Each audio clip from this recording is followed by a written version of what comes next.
So good afternoon, everyone, and thank you so much for joining us for today's In Conversation event.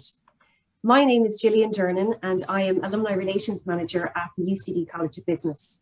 I'm delighted to welcome you to today's conversation, The Irish Economy on the Frontier of Globalisation, a very timely and important discussion around Ireland's current economic position.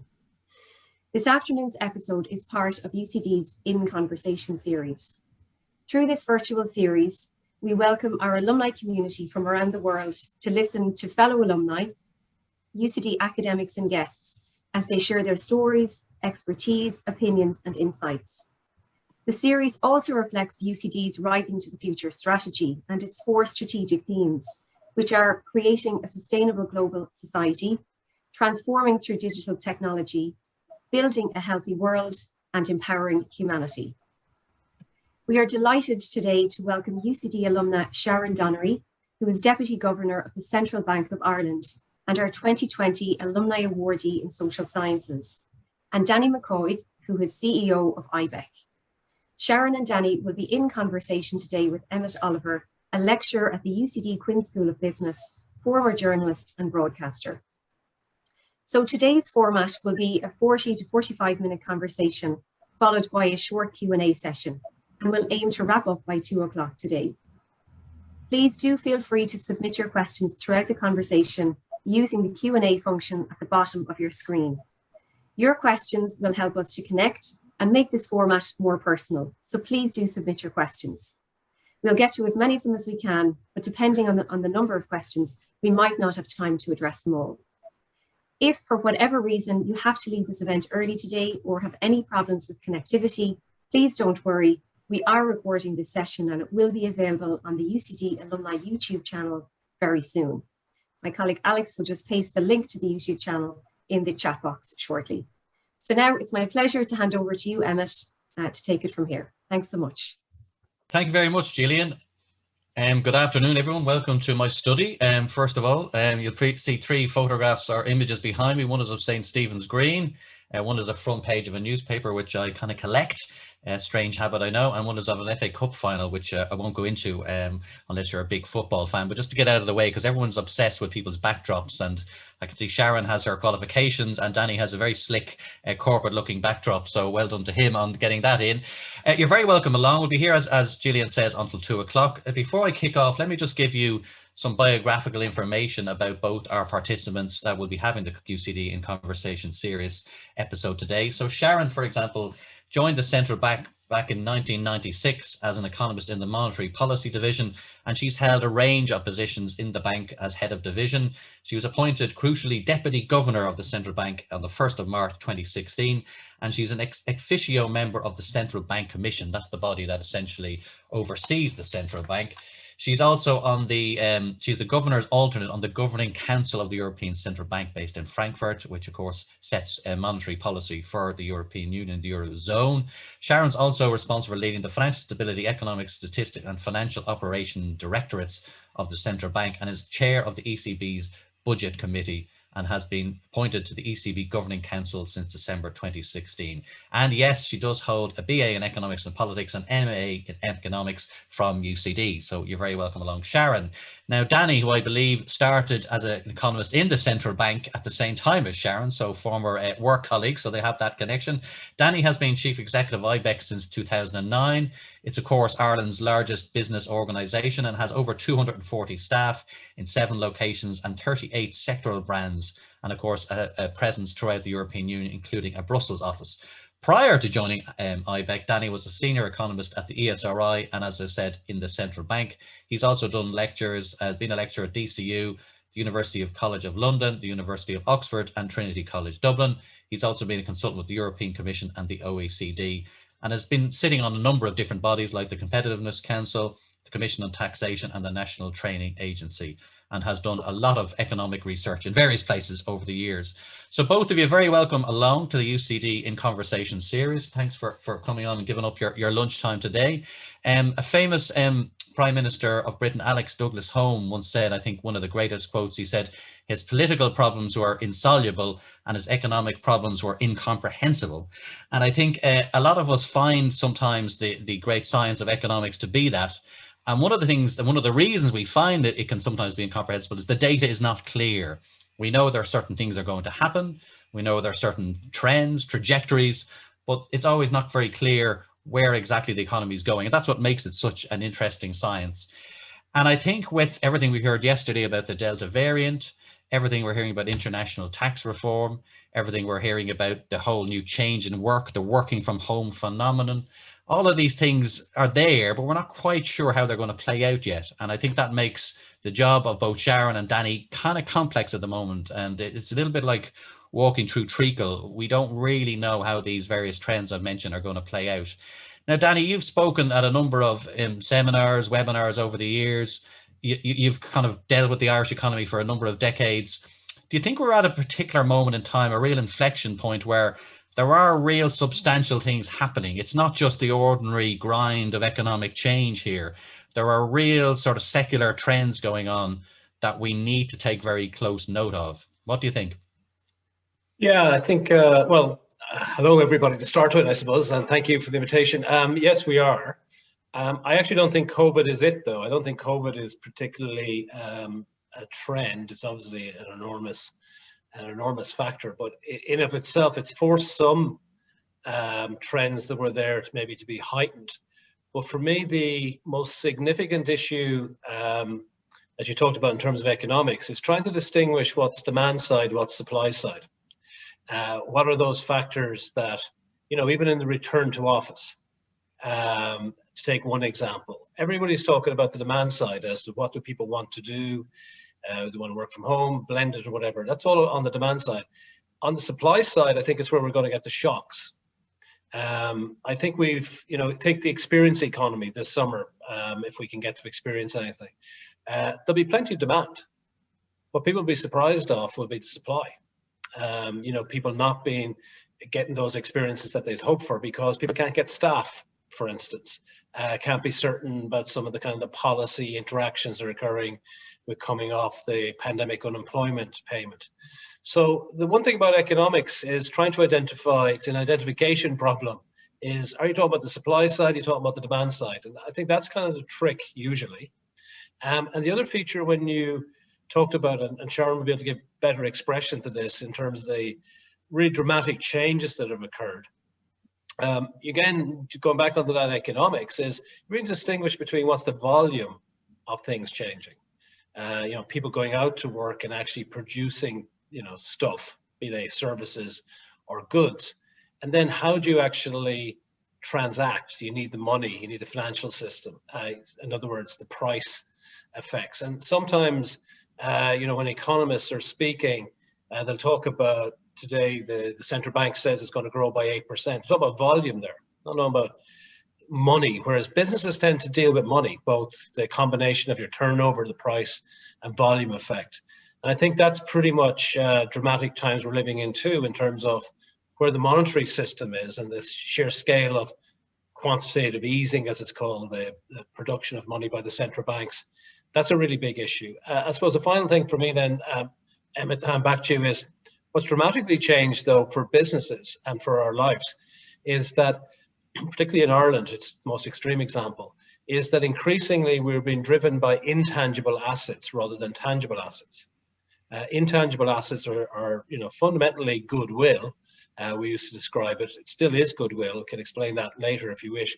But we're talking about patents, brands, copyrights. These are the things where value resides, not so much in goods and commodities.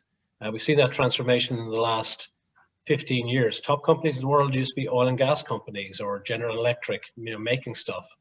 That's no longer the case. And that move from tangible to intangible is probably the most dramatic thing that's occurred during my professional life as an economist. And Ireland is right in the vanguard of that. And we've seen some dramatic changes in Ireland, even in the last 8 years, where the economy, as measured by this much maligned measure GDP, has more than doubled. It's gone up by over 100%. And if Sharon and my colleagues in Ibec came up with 6.5, I think, earlier this week, on the same kind of number base. If those numbers are correct and the SRI are even more boomier, the Irish economy not only will have doubled to 2020, but if you add in the years 20, 21, 22, will have increased close to 20%. And how are we going to reconcile that growth dilemma with the new constraints that are about to be introduced through the carbon budgets the government's going to announce to try and reach our environmental targets? So we're definitely living in interesting days, and I probably didn't say very much about the coronavirus in those few sentences. That's a first. It's incredible to get through a few minutes without mentioning it, so well done on that. Sharon, just to bring you back to the theme of today's talk, because Danny's thrown us a few issues that we'll pick over in the next few minutes about inflation and supply challenges and so on. What strikes me is we're a hyper-globalized economy, right? Not just globalized, hyper-globalized Ireland. And two pieces that has rested on were the ability to attract mobile capital into Ireland. Danny has mentioned briefly some of the IP assets and so on. We've been doing this for decades now. We're quite good at it. We've built up what you might call comparative advantage in bringing companies here, getting them set up. Two clouds that are hanging around there, and we don't really know how big the clouds are, but they're certainly present in the sky, is the international tax reform piece. And a second piece that I personally think is actually maybe a bigger threat, which is the idea of bringing physical offices and operational hubs into Ireland, and Facebook announcing a few weeks ago, for example, I'm just using that as one example of the fact that a lot of their workers may end up working from overseas locations across Europe. So the business model of kind of bringing economic activities into Ireland and Dublin in particular, into Silicon Docks and so on, just seems to me to be on the surface fraying a little bit. Maybe it won't be as big a challenge, but certainly that story had a little bit of a look of the canary in the economic coal mine from my perspective, but we'll see. Are you concerned, and is the central bank concerned that the globalized Irish economy as we've known it, those central planks that it rests on, maybe not quite as secure as they have been over recent decades? Yeah, so good afternoon, everyone. First, and obviously, thanks a lot for having me. It's really nice to be here. So, I mean, I think the question you pose, it's really broad, and in fact, it touches on some of the points Danny made about even these sort of measurement issues in terms of, you know, really understanding and knowing what's going on in the Irish economy, which you mentioned yourself at the very beginning in terms of even understanding the data. So I think the first, maybe to start with the positive, is, you know, the international element of the Irish economy is obviously really, really important. And actually, at times like we have now, the sort of crisis that we're going through at the moment, but also in the previous crisis in terms of the global financial crisis, you know, the international sector has played a really important role in the Irish economy in supporting its resilience and keeping employment and so on. And in fact, if people have been watching the news today, we published our quarterly bulletin earlier on today, and we really recognise, and you can see in the numbers and the analysis that we've published there, the positive tailwinds in the economy, which are partly domestic, but are also partly to do with this sort of international dimension that you touch on. Now, those tailwinds are also partly to do with policy and fiscal policy and monetary policy, which Danny also mentioned, and I'm sure we'll come back to that later on. But if you look, for example, at GDP overall, you know, our forecast now around GDP performance is driven on very strong net export numbers, for example, and some of the international firms that you're talking about. And then we also have this positive external economic environment where a number of our trading partners are also starting to recover from the pandemic. And of course, this all plays into the idea of Ireland as a small open economy. Now, you mentioned, of course, the tax, and it's certainly a big area of, I guess, uncertainty at the moment. Even in the media today, you know, there's some speculation about what the tax changes might mean for the financial services industry, for an example. So I think it is probably too early to say really what the full effects of that were going to be.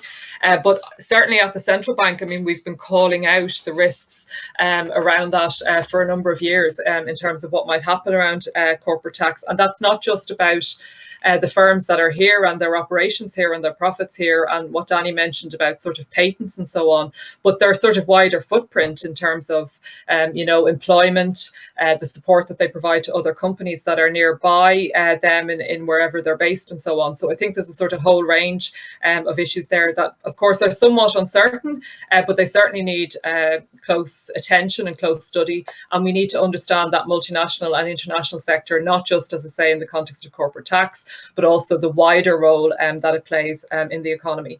On your point then about sort of firms also maybe the effect of the pandemic and remote working and some of the decisions that firms might take. I mean, again, I think it goes back to your point at the very beginning about the levels of uncertainty. And again, it's something I think that needs close focus and analysis in terms of thinking about the risks that are ahead.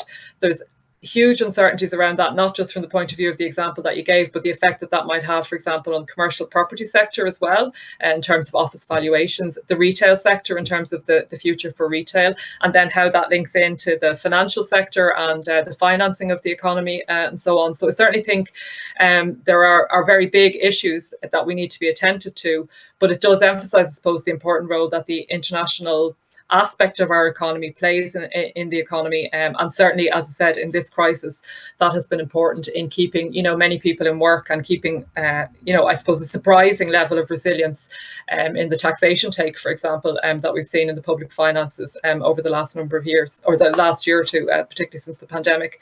Maybe just touching on what Danny touched on, though, about this sort of idea of an inflection point. I mean, I do agree with him. We do obviously have the legacy of this particular crisis to deal with, but you know, there are these fundamental issues that were there ever before that, like this issue about taxation, for example, but also climate change, which you mentioned. And then, you know, it isn't often discussed in Ireland, and maybe the Irish experience is slightly different to some other EU countries around demographics and ageing population and the effects that that will have on economies in the longer term, as well as obviously raising big issues for pensions as well. But that's probably, I'll pause there, Emmet, because I think we've touched on a huge range of things already, and we could go in any direction with all of those, I'm sure. Yeah, look, it's nice to have the different avenues to get us through the next half hour. It's certainly going to be interesting. Danny, just to kind of dispose of this kind of globalisation question, I haven't heard you on this one. So I suppose the question I'd like to frame is, the Irish economy has been about, you know, attracting global mobile capital, and there's nothing wrong with that. And you know, we'll continue to do that. Nobody's saying that that's going to end. But a lot of it has been about attracting physical capital, people coming in to offices, sitting down and providing services to the outside world. You know, obviously we're going to digitalize business a lot more. Everyone's going to agree there's going to be a lot done more online. There's going to be a lot of Zoom sessions like this are kind of illustrative of what we're talking about. Is that a trend we in Ireland need to be more worried about than other countries? Or is it just the business is changing, we're not going to be anyone different? Or is there particular vulnerabilities we have here on this island to those changes?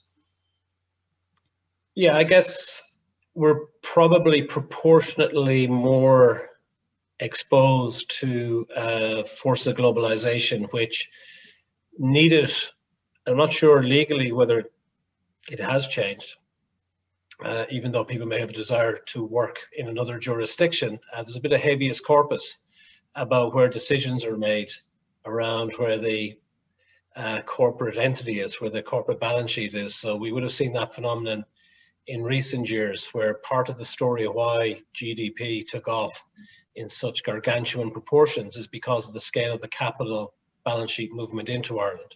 So for instance, the famous year of 2015, when everybody lost their collective reasoning, when the Irish economy grew by nearly a third in money terms in 1 year, well, the corporate balance sheet had increased by 40%. Just preceding that. So, you know, the balance sheet movement is a precursor to the P&L activity, and GDP is a flow measure. So it's really, most of our explanation is around the corporate balance sheets that are here. And that required substance to be displayed where you had your activity and corporate tax strategy. And so that required that substance will be populated with people and ecosystems. And that was part of the phenomenon you've been talking about, Emmet, about people having to be here. If that movement goes elsewhere, is it a detachment from the balance sheet where the people are not? So is the corporate tax changes that we're about to see, will it change the location of those locus of activity? Or is it merely, I use the word merely in inverted commas here, is it merely that the taxation just gets paid in the jurisdictions where the formula for apportionment, be that sales or whatever, takes place, but the essence, the structural ecosystem still remains in jurisdictions like Ireland? That's more fundamental question than whether you know, you mentioned the word Facebook or whoever, where their employees might operate from. There'll be a whole host of other taxation issues involved in that for their personal circumstances, for the company circumstances. And that goes back to that part I said at the start. It's the supply side, stupid. All right, it really is about the supply side. The world is going to have enough demand for everything. We've gone through that epoch now of so many middle-class people globally.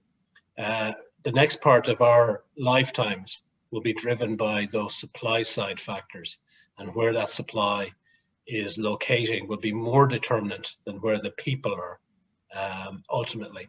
A lot of people will disagree with that, but that would be my view on it. Okay, and hold that thought for a second, because Sharon is the perfect person to talk a little bit about this. There is sort of there's never a consensus in economics. There isn't such a thing. There isn't sort of everyone just agrees, and then, you know, there's dissenters, there's challenges to the orthodoxies, etc. And one area where there's no consensus at the moment is inflation.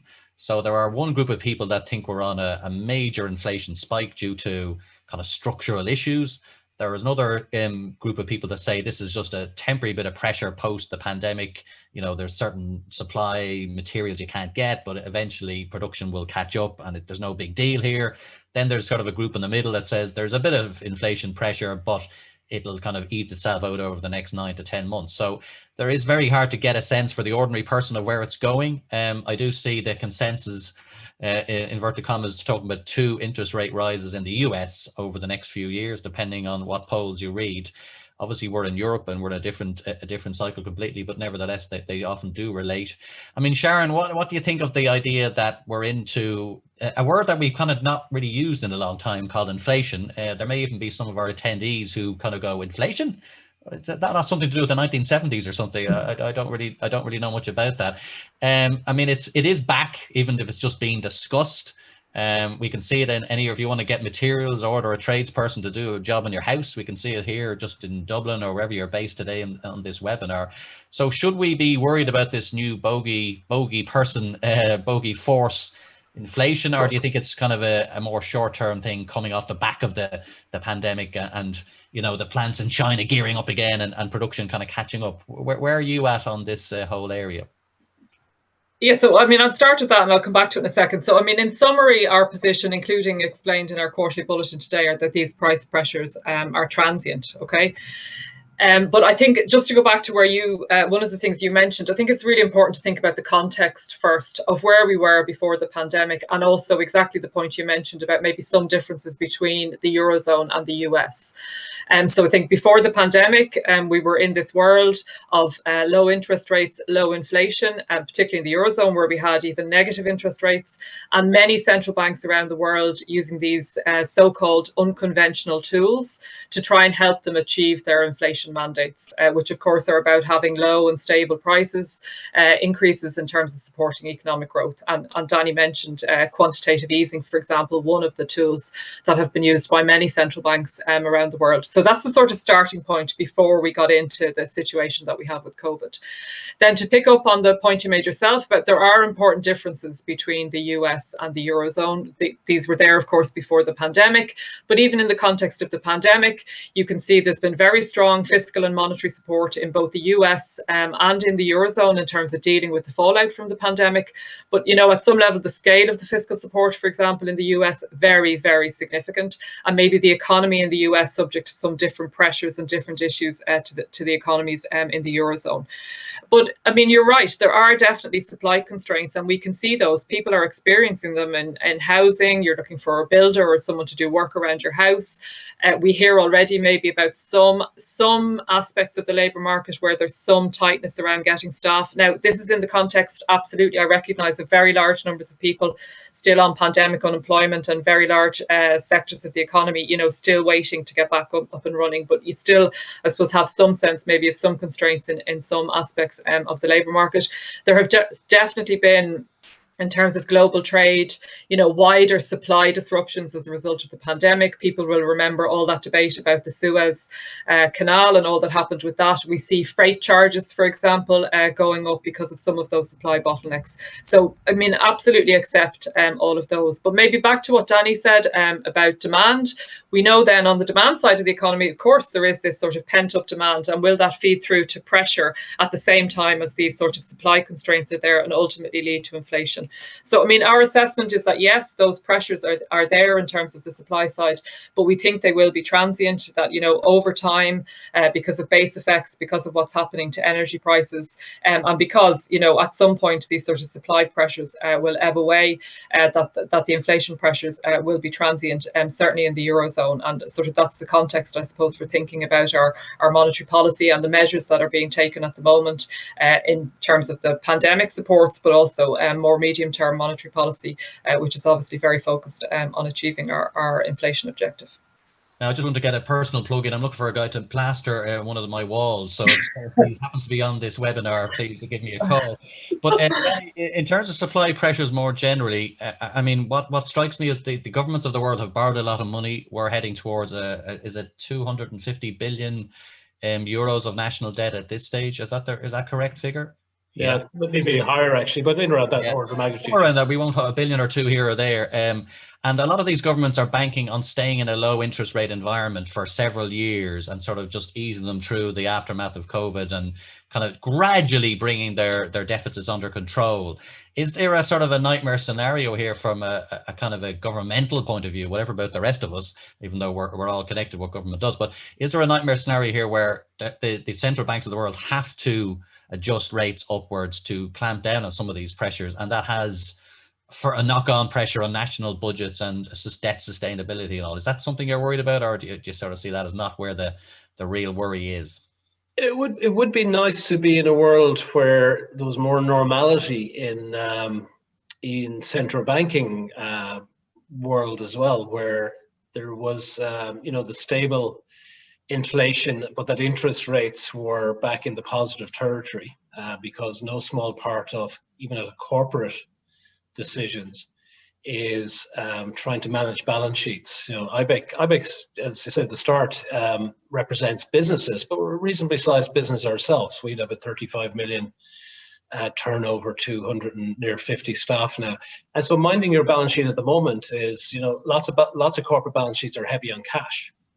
But they are no interest, whereas 10 years ago, if you were heavy on cash, you'd have quite a nice little piece of income return each year.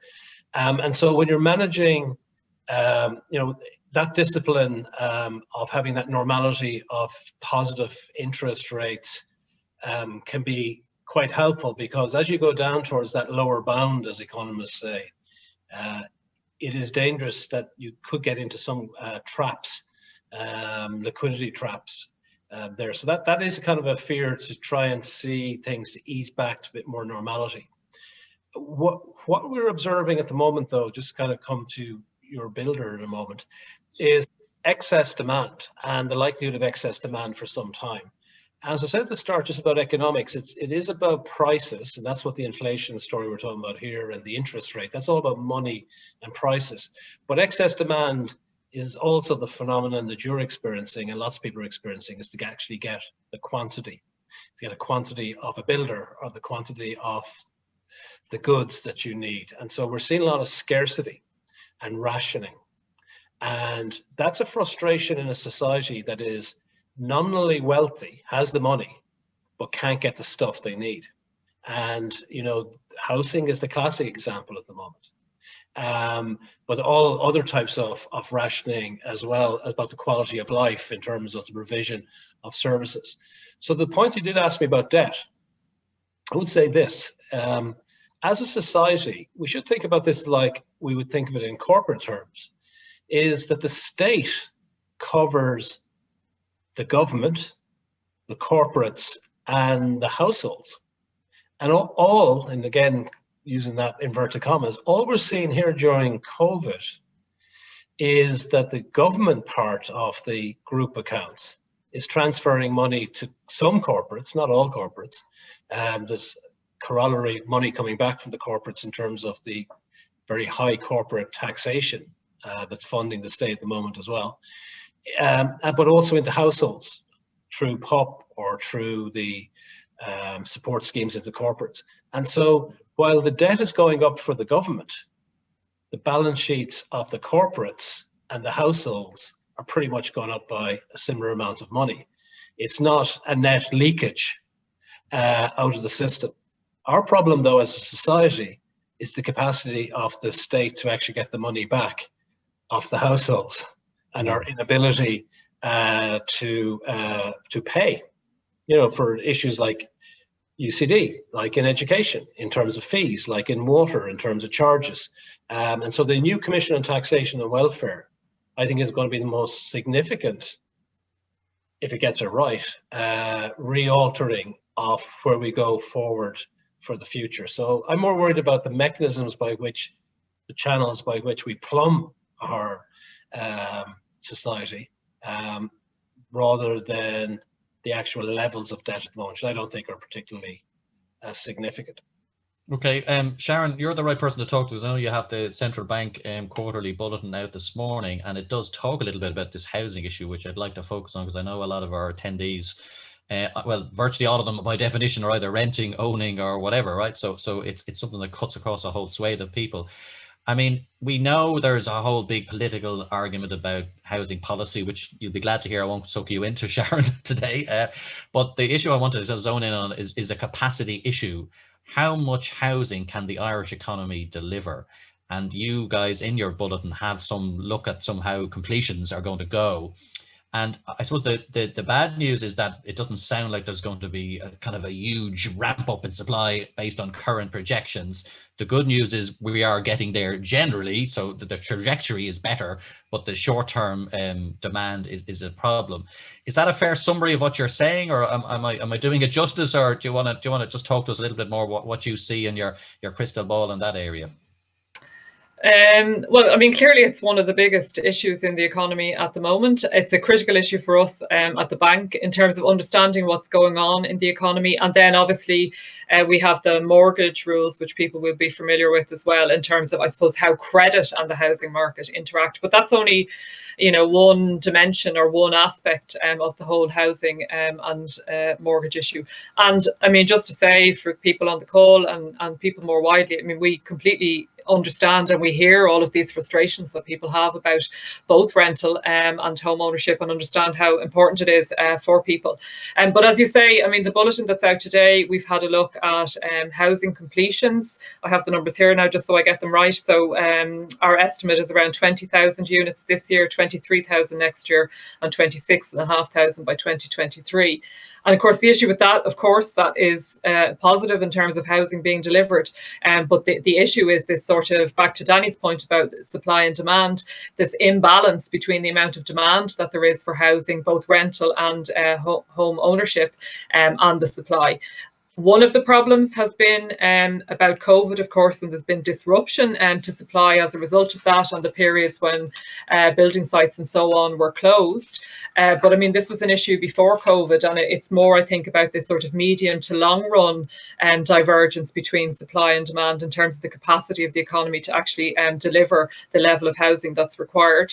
I mean, one of the other things we've looked at in the bulletin today is around planning permissions, and we have seen like a downward trend in planning permissions granted over the last year. That's particularly so for apartments. So that's also feeding into this sort of possibility of lower housing completions than was expected prior to the pandemic. So a bit of a sort of COVID effect there. So I suppose what we see is a risk of this persistent imbalance between supply and demand for housing, leading to more affordability pressure with rents, and also more affordability pressures on house prices in terms of house prices continuing to increase. And then back to your builder, which I think is going to be one of the key issues of today's debate. At the same time as all that's going on in the housing market, we also have a lot of people who want to maybe upgrade their homes because of climate retrofitting type issues. Or we have people who maybe, because they can't afford to, or they don't want to move, they want to enhance the home that they have at the moment. So they want to extend, or they want to do some work. So you have further pressure and demand on sort of building and building supplies as a result of that, which is obviously putting more pressure on the ability to create new homes.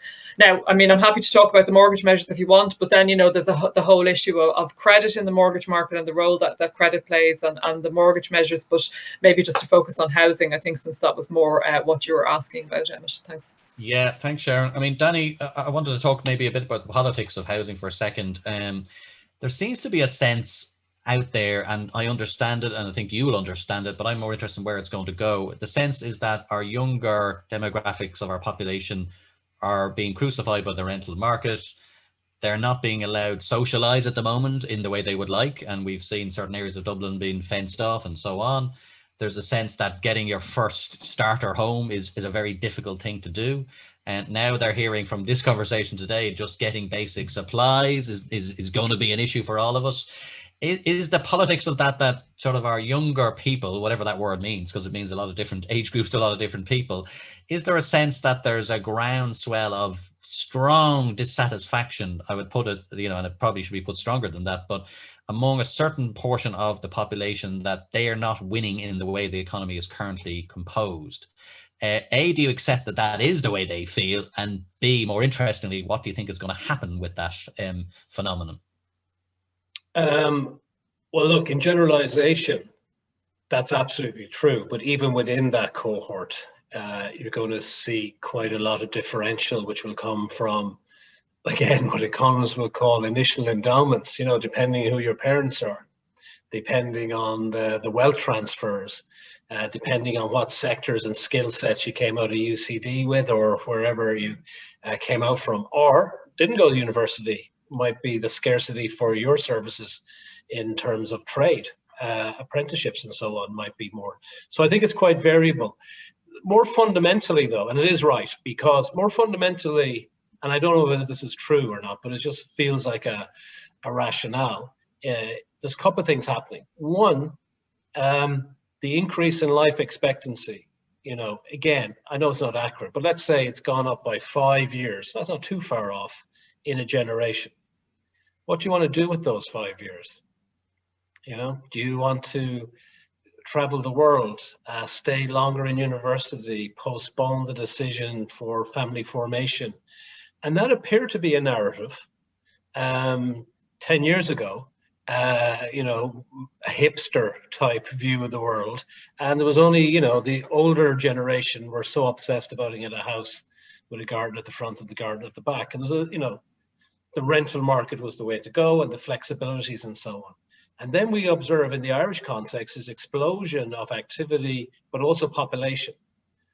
So there's now 5 million of us in the Republic. And, you know, when we were building near the end of the Celtic Tiger, like 90,000 housing units, there was probably the bones of nearly 1 million less, definitely over 500,000 less. So the intensity by which a generation that might have used those 5 years, so to speak, now come into the market along with more, along with people with lots of money, gives rise to this natural rationing.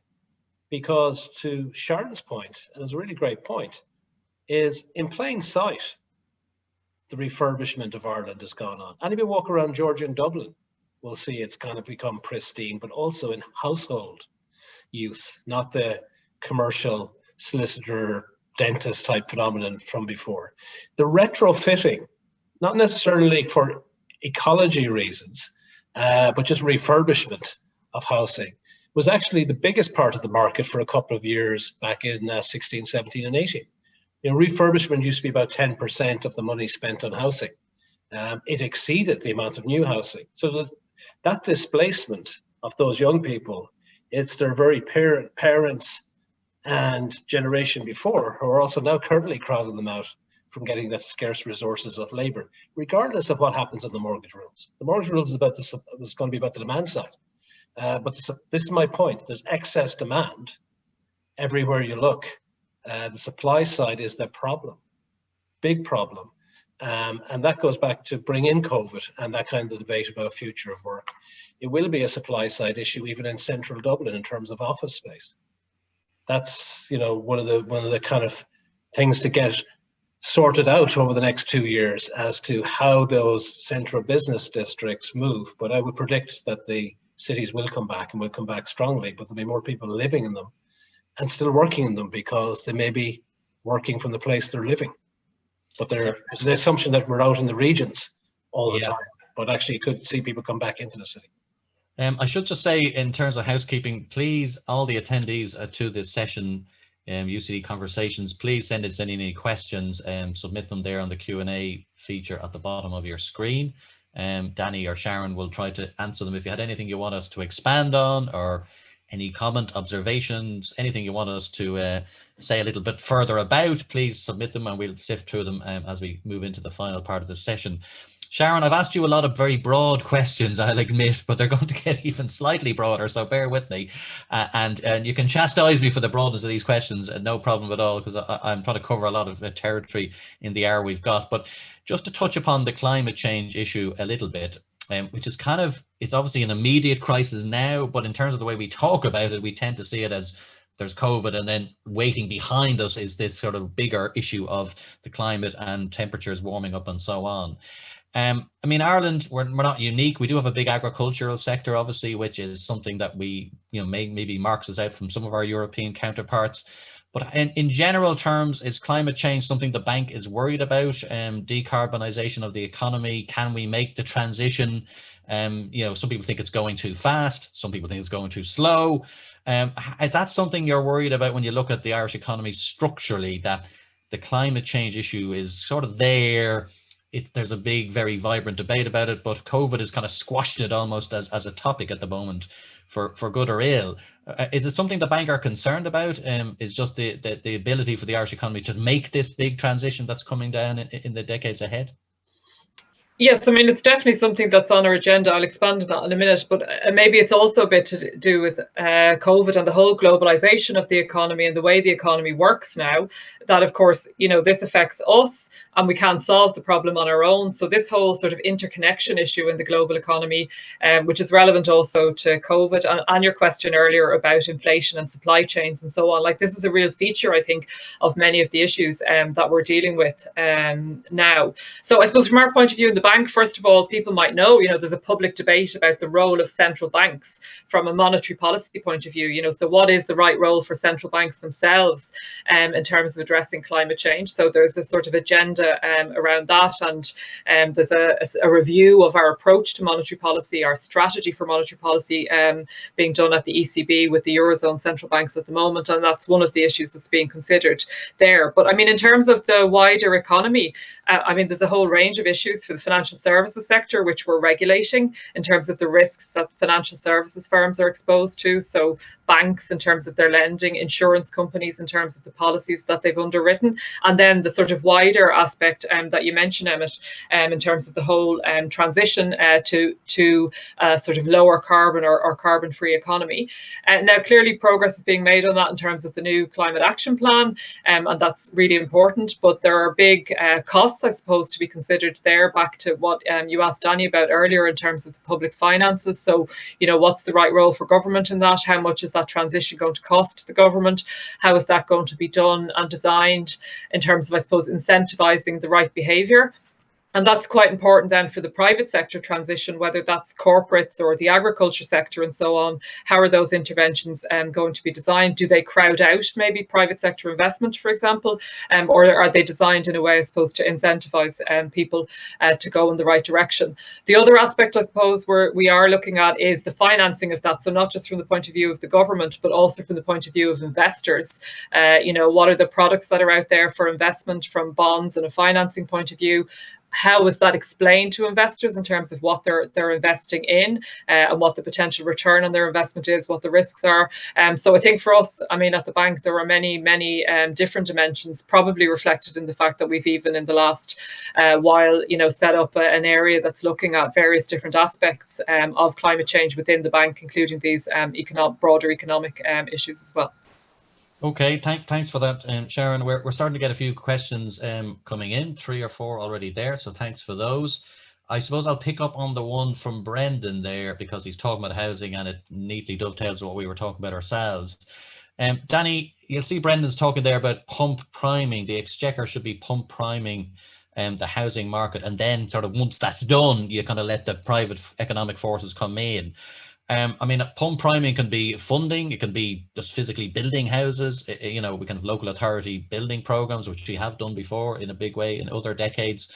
I mean, do you think the government's role here is, you know, it's only going to go so far, it's capacity constrained? Do you think they can do a lot more? Do you think they need to be more innovative, look at other models around Europe? Or do you think this is sort of a wider subject where public and private come together? What's your instinct on the whole question of the government could do more in housing and be more innovative to kind of drive the numbers and drive supply a bit more? Yeah, so, well, I certainly think the public-private partnership model, which gets much maligned, is the best way to proceed here. And some of the schemes that are out there in terms of shared equity and so on, I think are the way to go in terms of a lot of the marginal play. But there's clearly, depending on the whole strata and life cycle of people, as what might be the most suitable type of housing for people. So it is very complex, but what really bedevils us is just the stop-go nature of policy and the whims of reactions to various proposals or the type of capital that's coming into the economy. It would be great to get a steady state parameters that allow people to make their decisions and not have them turned around. I think that's really holding us back, that a lot of investors just don't know what the story is going to be and what is long-term investment and the need for long-term capital. So we could help ourselves quite a lot, even if it was imperfect, to have the parameters set and allow people to make decisions without changing the parameters as the whim of the public mood changes. I think that would be policy stability. I think will be one of the biggest factors to help the housing market find a solution. Yeah, I suppose the problem here is we talk about moving oil tankers, they move very slowly. Getting government to build houses, that's not going to be quick, whatever way you look, but we could be quicker, right? I think that's the argument, isn't it? We could be more active. Well, I think also when we're talking about this, we doesn't really matter about the shape of the house or whatever it might be, but we, as a society, when we talk about housing, we talk about, you know, housing units, boxes, but actually, you know, the state can do that. It might be more expensive than it would anticipate because of scarcity. We see this with things like children's hospitals and so on. But actually, the consumers are actually quite wealthy now, in the main. I know you've got people who are poor in Ireland, but on the main, you've got wealthy consumers. They're not just concerned about the state building houses for them and putting them into an area of the state's choosing. You know, you get this reaction from people who say, you know, people who are on the welfare, they shouldn't have a choice of where they want to live, but they do. They reveal saying not taking that house. But that phenomenon exists in terms of the population at large. And so the private sector is going to have a role in there, along with the private demand side in getting that. And so the best way is to keep, for the supply side, to keep those parameters relatively fixed and stable. And on the demand side, that's Sharon's job in terms of how people get access to the money at the time of their life when they need it. Sharon, there's a few suggestions there about different types of mortgage products, you know, have the term of the loan stretched out over 20, even 40 years. Obviously, we have 20-year mortgages, but, you know, kind of making the actual mortgage product more flexible, and that can get more credit into the system. I suppose the other issue, and I don't know, has the bank talked much about this, but we have had a number of retail names leaving the Irish market. Ulster Bank obviously is one of the more prominent ones, but there are others. So the number of players in the market are leaving, so the market is becoming more concentrated. I don't know if that automatically means less credit, but it certainly could be a threat to credit. Is there anything the bank can do? Obviously, your deposit rules are loved by some and loathed by others, depending on who they are, but they certainly seem to have been, you know, at least brought some stability to the market. And we learned some painful lessons in 2008 and 2009 when we have an oversupply of housing and property. So it's a difficult market because you're never really going to be in equilibrium. So you're always going to be in some crisis of oversupply, and you have banks that are in trouble then, or you're going to be in a crisis of undersupply, which we're seeing at the moment. So you're never going to find that sweet spot where everyone is just is tuned out of the housing market and nobody talks about it. It's always going to be lopsided in some form, and that produces various winners and losers. But do you think there's more that we can be done in terms of the provision of credit in particular? Is that something that the bank is concerned about, or do you think that's not really where the issue is? Yeah, so first of all, I mean, as I mentioned earlier, the provision of credit, it's obviously a really important aspect of the housing market. And the bank's rules are a really important aspect of how credit gets into the housing market. The most important thing, if people were thinking about taking something away from today, I would say on the mortgage rules is they're there to protect people. They're there to protect all of us as individuals. They're there to protect society. And one of the things I get asked about a lot, Emmet, is, are they not there to protect the banks? Well, they're there to protect the banks, yes, from overlending.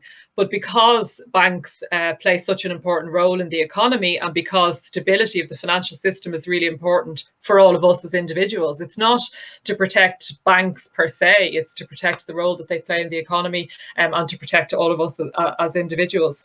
And I suppose part of what's at the heart of the mortgage measures is about affordability and not having people take on debts that they ultimately can't afford to repay. And in the crisis, we had not just all of the difficulties around, the housing price crash and all of that, but the legacy of arrears that people were left that they couldn't afford to pay their mortgages, and it has taken us years to deal with those issues. And in fact, unfortunately, there are still some people who are experiencing financial difficulty as a result, and the measures, I suppose, have at the heart of them trying to avoid those types of affordability problems into the future. Now, on the supply of credit, in terms of more credit potentially going into the market, I would say one of the things we're trying to avoid is a credit price spiral. Okay, so we're trying to avoid large amounts of credit going into the market in a way that it's the credit that's driving the house price increases. Okay, so house prices are going up for many reasons at the moment, as we've been talking about, to do with supply, demand, planning, land availability, building constraints, etc. And we don't want credit to be adding fuel to that by also driving those price increases. So we do think about sort of credit in the round and the amount of credit that's in the economy.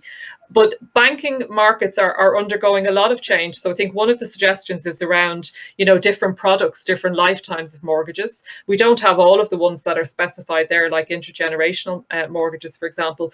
But there are lenders that certainly over the last number of years have started offering longer term products. We do also see now, I suppose, new types of firms rather than traditional banks coming into credit markets as well. So we do have some so-called non-bank lenders now in the Irish market.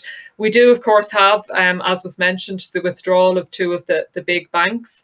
It's a serious issue for us at the moment in terms of, first of all, their withdrawal and making sure that that happens in an orderly fashion and that customers are dealt with properly and all of that. So that's a big focus of the work. But obviously the wider banking market is also a big focus of our work and thinking about, what does that mean for the banking sector overall? Of course, we don't have a competition role. That's for the Competition Authority, but we're conscious of competition issues in the market, of course, and how all that plays into, I suppose, the stability of the market overall from our point of view, in terms of trying to make sure that into the future we don't have the kind of banking crises and banking problems that we've had in the past with the resulting cost for the taxpayer.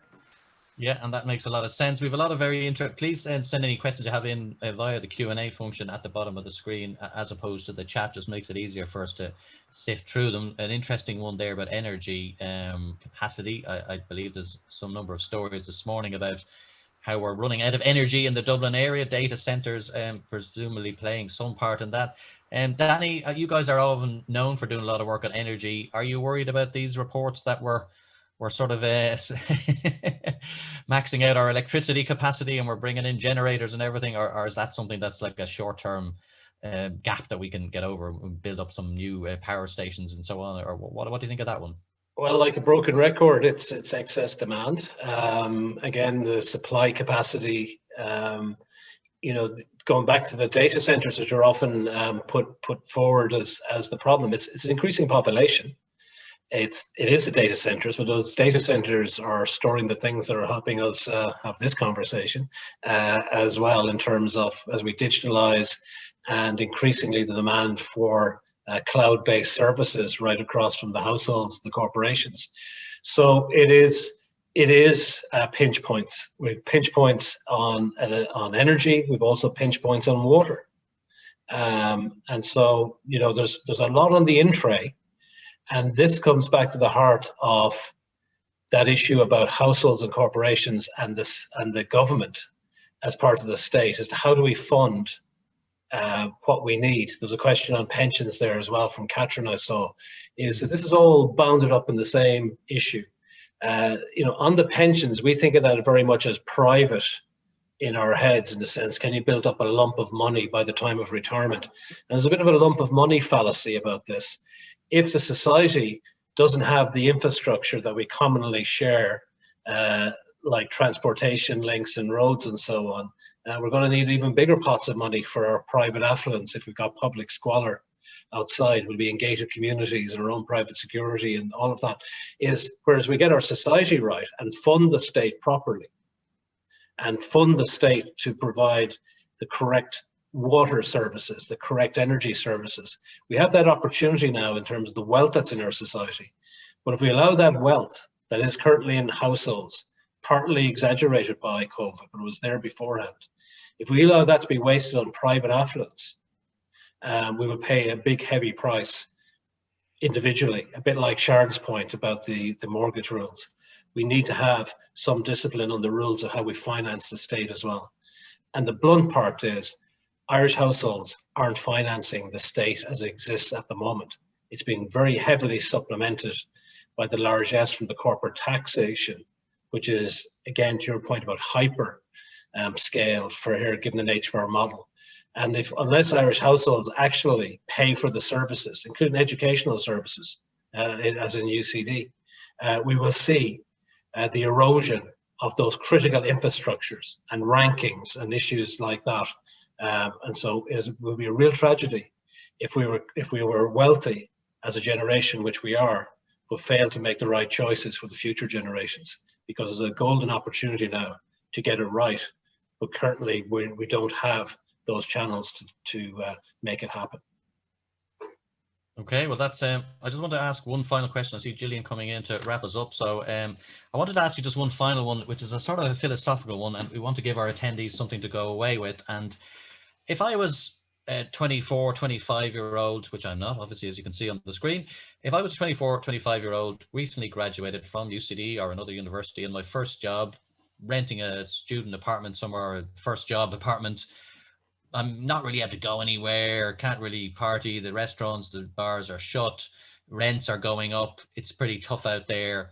Should I be optimistic about the next 5 or 10 years in Ireland, is I suppose what I want to ask the two of you. And it's a kind of a personal thing, because you've both been there, we've all been that person at some stage in our lives.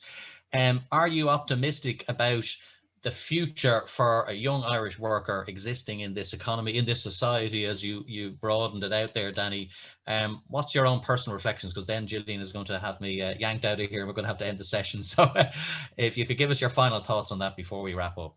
So absolutely would be the answer. And to go back to my bit about the 5 extra years of life, better to be young with those 5 years than be old with lots of wealth and pensions and everything. So it's great to be young. It's great to have those opportunities. And for the future, very bright.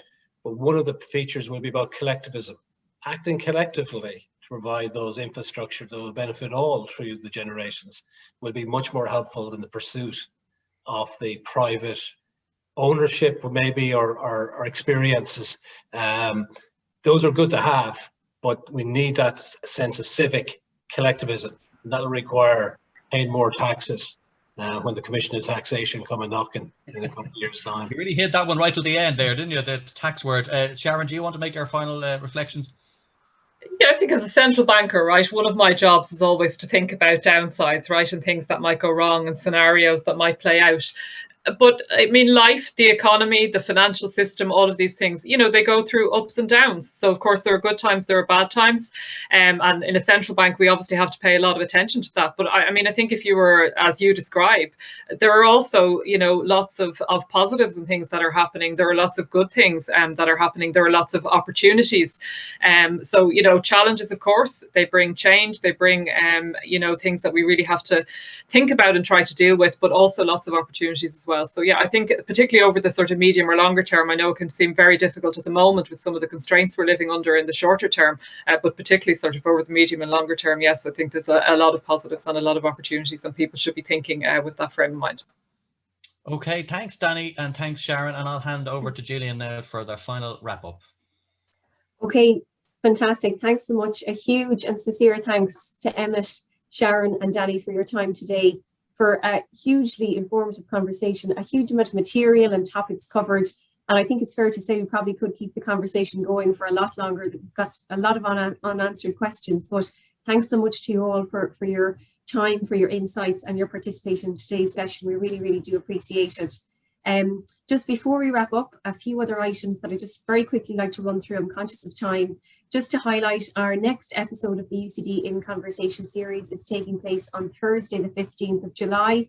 That's this day 2 weeks, and also a lunchtime session where we'll have experts from UCD, the GAA and the International Labour Organization based in Geneva, where they'll discuss how sport contributes to sustainable development, linking into the sustainability issue that we kind of very briefly touched on today. And you can find the link to register for that event in the chat box. My colleague Alex will share that now. And finally, the generosity of our alumni community over the past 15 months has helped us to fundraise over €500,000 to support vulnerable students through the challenges of this pandemic. And our sincere thanks to those who have already supported our COVID-19 emergency appeal for college supports. If you would like to support UCD's efforts to continue to provide urgent financial and mental health support to those students who most need it, you can visit the link which has been posted in the chat box now. Again, finally, my sincere thanks to today's speakers, to Sharon, to Emmet and to Danny for being with us today, and we look forward to welcoming you, our attendees, to our next event. Stay safe and stay well, everyone, and enjoy the summer. Thanks so much. Thank you, folks. Thank you. Everybody. Thank you. Bye. Thanks a lot. Bye.